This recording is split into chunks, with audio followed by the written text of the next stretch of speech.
Milatena argite atiya waqayo alotan gatame utunde duwayo jora gal mankamnef galmata tekan malasif debisa Jesus galatomika jora gal mankamnef galmata tekan malasif debisa Jesus galatomika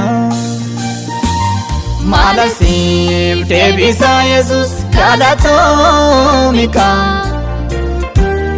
malasif debisa Jesus galatomika malasif debisa Jesus galatomika malasif debisa Jesus galatomika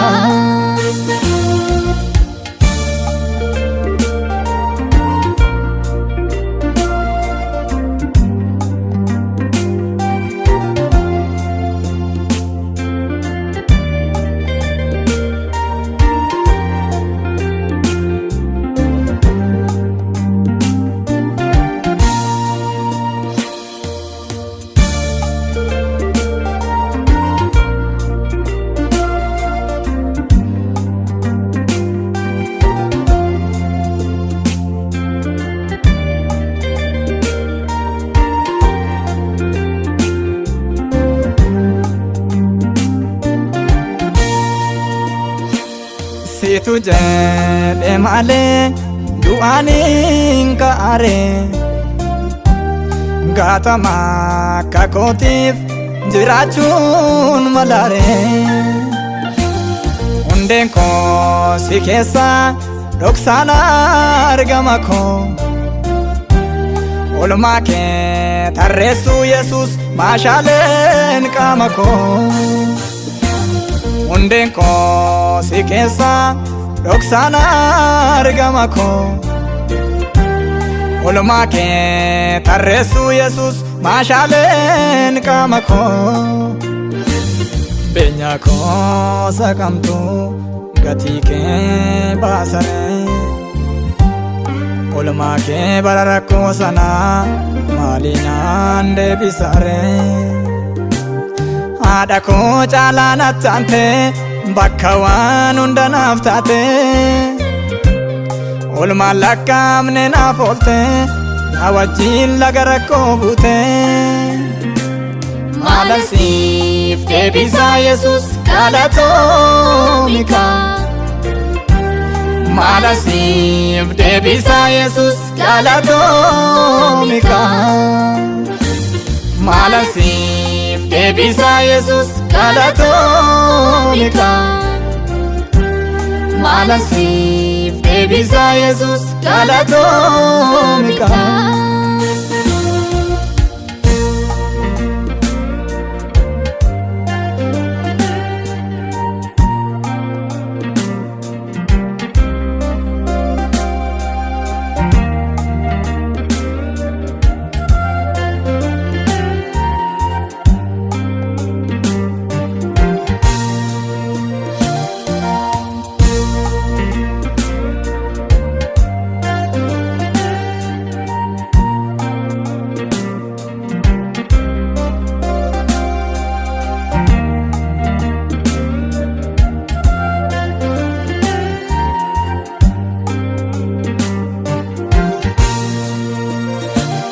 yeroon dhiiga ture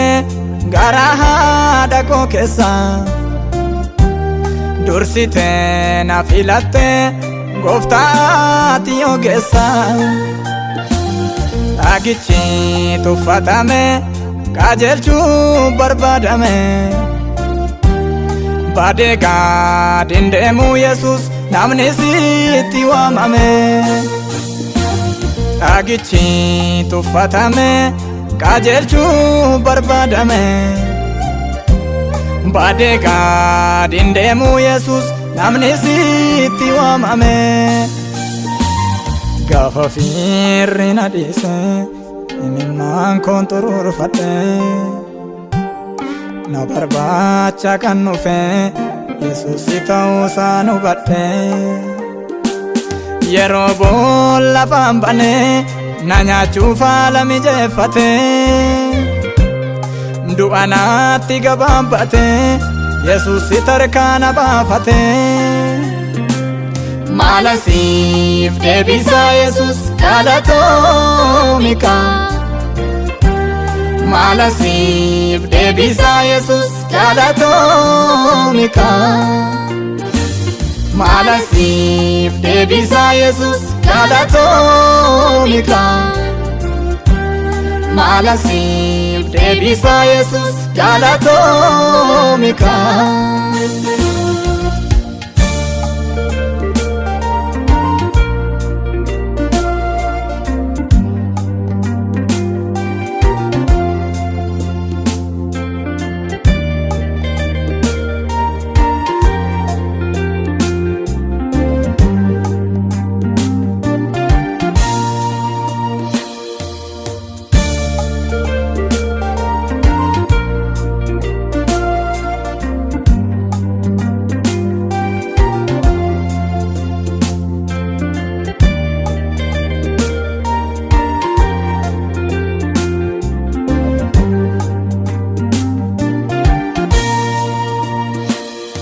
Yesuus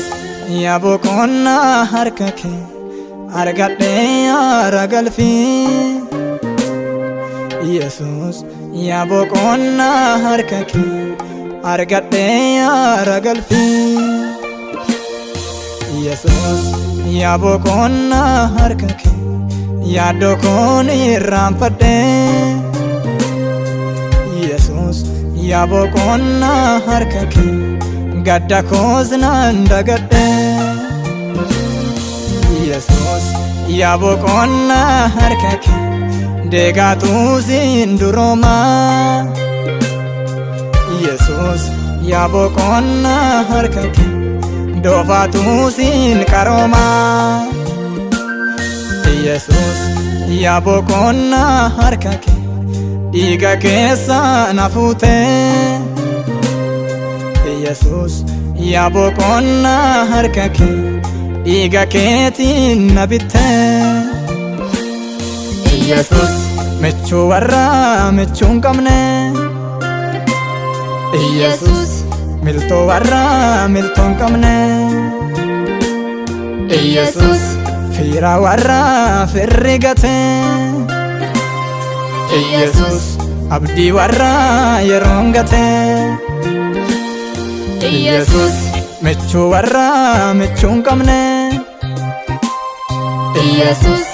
miltoo warra miltoo hin qabne Yesuus fiira warra firri gate Yesuus abdii warra yeroon gate